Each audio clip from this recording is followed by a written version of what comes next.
ఎన్ని ఎంపీ సీట్లు వస్తాయనే కాదు ఎమ్మెల్సీ ఎన్నికల్లో ఎవరు గెలుస్తారు అనే ఉత్కంఠ కూడా నెలకొంది. కాంగ్రెస్ కి కేక్ వాక్ అనుకున్నప్పటికీ ప్రత్యర్థులు సైతం గట్టి పోటీ ఇచ్చారు ఈసారి. ఇప్పటికే పోలింగ్ కి సంబంధించిన ఏర్పాట్లు కూడా పూర్తయ్యాయి.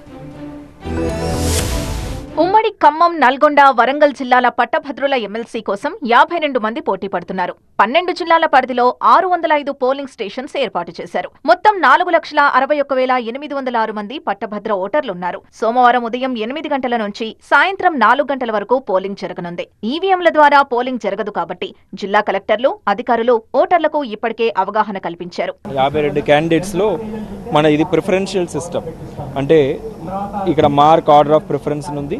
ఇక్కడ మీరు ఏ క్యాండిడేట్కి ఏ ప్రిఫరెన్స్ రాయొచ్చు.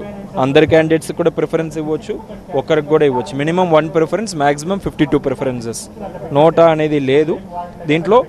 నంబర్ ప్రకారం అంటే ప్రిఫరెన్స్ 1, 2, 3 అట్లానే ఇవ్వాలి. సో దీంట్లో ఇన్వాలిడ్ ఓట్స్ అనేది ఎక్కువ పడ్డాయి లాస్ట్ టైం. ఈసారి అట్లా కాకుండా ఇట్లాంటి డూస్ అండ్ డోంట్స్ పోస్టర్స్ కూడా మనం ఇస్తున్నాము. సోమవారం ఉదయం 6 గంటలకు పోలింగ్ ఏజెంట్ల ద్వారా మాక్ పోలింగ్ నిర్వహిస్తారు.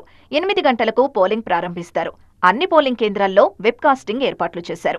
మనం బ్యాలెట్ బాక్సెస్ యూజ్ చేస్తున్నాం దీనికి, అండ్ బ్యాలెట్ పేపర్స్. ఆ బ్యాలెట్ పేపర్ మీద మీరు ఓటర్స్ 52 ప్రిఫరెన్సెస్ దాకా వారు 52 ప్రిఫరెన్సెస్ ఇండికేట్ చేయొచ్చు. ఇంగ్లీష్ న్యూమరికల్ నంబర్స్తో వారు ఆ మార్కింగ్ చేయాల్సి ఉంటుంది ఆ బ్యాలెట్ పేపర్లో.